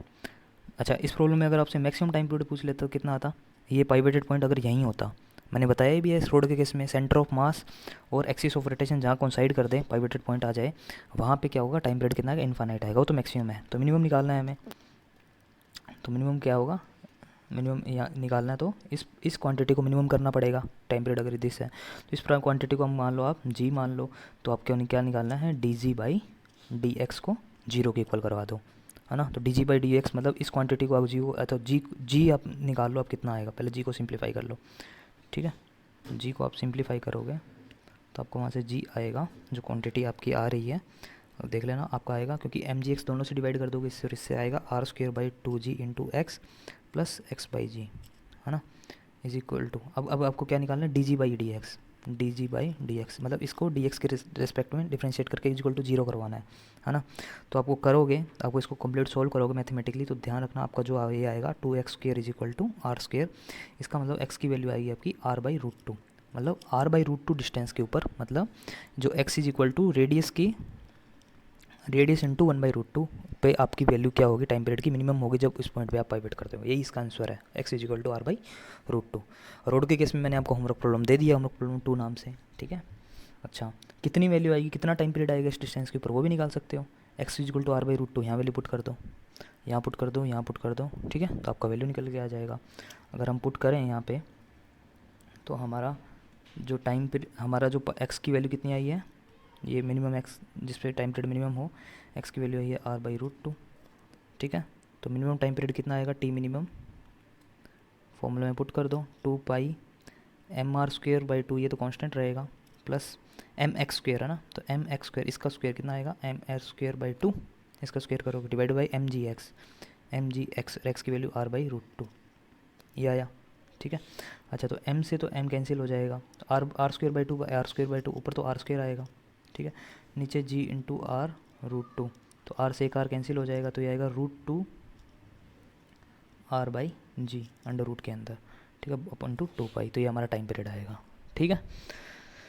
तो इस तरह से हम टाइम पीरियड भी निकाल सकते हैं, ठीक है। इस पॉइंट मतलब इस पॉइंट पे x is equal to r/√2 distance के ऊपर हमारा टाइम पीरियड मिनिमम आएगा, अगर मैं इस पॉइंट पे पाइवट करूँगा, और इतना टाइम पीरियड आएगा, ठीक है।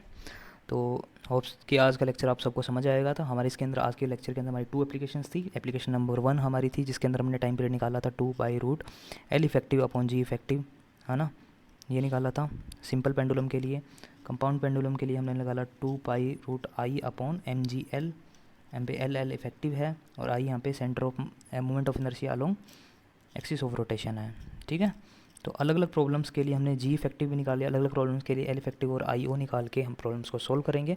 टाइम पीरियड अलोंग दोनों क्वांटिटीज़ सिंपल पेंडुलम और कंपाउंड पेंडुलम निकाल लेंगे, ठीक है। तो इस तरह से आज के लेक्चर में हमारी दोनों एप्लीकेशन नंबर 2 और 3 कंप्लीट हो गई है। नेक्स्ट लेक्चर में हम जो बची हुई एप्लीकेशंस हैं, ठीक है, वो कंप्लीट करेंगे। ठीक है, हाइड्रोडायनेमिक्स की क्वेश्चंस भी आएगी वहाँ पे, ठीक है, हाइड्रोडायनेमिक्स की प्रॉब्लम्स भी आएगी वहाँ पे। जो अर्थ है, अर्थ के अंदर हम टनलिंग करते हैं तो वहाँ से एसएचएम होता है, उसकी भी प्रॉब्लम आएगी। और लास्ट के अंदर हम जो अगर हम मिक्स कर दें एसएचएम को, ठीक है, तो कॉम्बिनेशन ऑफ एसएचएम के अंदर हमारा क्या होगा, तो वो प्रॉब्लम्स हम नेक्स्ट लेक्चर में करेंगे।